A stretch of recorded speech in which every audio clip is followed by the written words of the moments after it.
রাহুল গান্ধীর ছাত্র কি গুঞ্জ কর্মসূচি আর ঠিক তার আগের রাতে উত্তপ্ত মহারাষ্ট্রের পুনে সিইউইপি টেকনোলজিক্যাল ইউনিভার্সিটি ক্যাম্পাসে ও হোস্টেল চত্বরে কংগ্রেসের ছাত্র সংগঠন এনএসইউআই এবং এবিভিপির মধ্যে সংঘর্ষের অভিযোগ।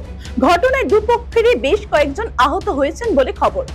এবিভিপির অভিযোগ, রাহুলের কর্মসূচিতে পড়ুয়াদের নাম নথিভুক্ত করানোকে কেন্দ্র করে অশান্তির সূত্রপাত। অন্যদিকে এনএসইউআই এর দাবি, বিনা প্ররোচনায় তাদের উপর হামলা চালিয়েছে এবিভিপি। দুপক্ষের পাল্টাপাল্টি অভিযোগে উত্তপ্ত হয়ে ওঠে পুনে বিশ্ববিদ্যালয় চত্বর। মোতায়েন করা হয় বিপুল পুলিশ। বিস্তারিত দেখুন প্রতিবেদনে। রাহুল গান্ধীর কর্মসূচির ঠিক আগে উত্তপ্ত হয়ে উঠল মহারাষ্ট্রের পুনে। শুক্রবার রাতে সিইউইপি টেকনোলজিক্যাল ইউনিভার্সিটির হোস্টেল এবং ক্যাম্পাস চত্বরে সংঘর্ষে জড়িয়ে পড়ে কংগ্রেসের ছাত্র সংগঠন এনএসইউআই এবং সংঘ পরিবারের ছাত্র সংগঠন এবিভিপি। অভিযোগ, দুপক্ষের সংঘর্ষে বেশ কয়েকজন ছাত্র আহত হয়েছেন।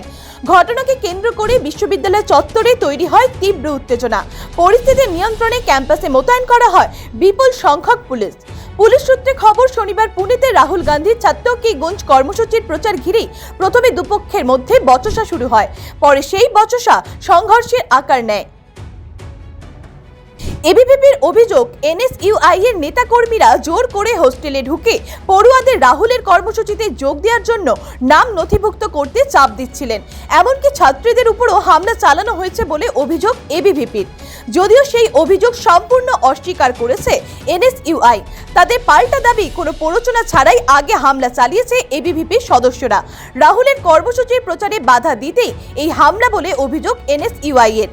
প্রসঙ্গত, ছাত্র কি গুঞ্জ কর্মসূচির মাধ্যমে দেশের বিভিন্ন শহরে ছাত্রদের সঙ্গে জনসভা করছেন কংগ্রেস। শনিবার পুনেতেও এই কর্মসূচিতে যোগ দেওয়ার কথা লোকসভার বিরোধী দলনেতা রাহুল গান্ধীর।